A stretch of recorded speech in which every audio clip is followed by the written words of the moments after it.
Be sure to read and follow the safety guidelines to protect your computer from potential damage and ensure your personal safety. For more information about safety guidelines, see the owner's manual at dell.com/support.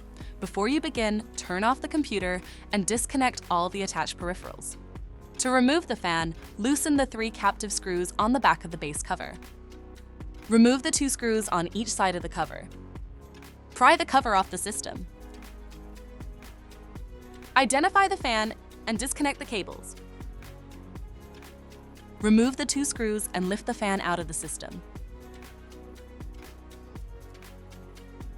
To reinstall the fan, place it back in the system. Tighten the 2 screws and reconnect the fan cables. Place the base cover back on the system and secure it with the 7 total screws.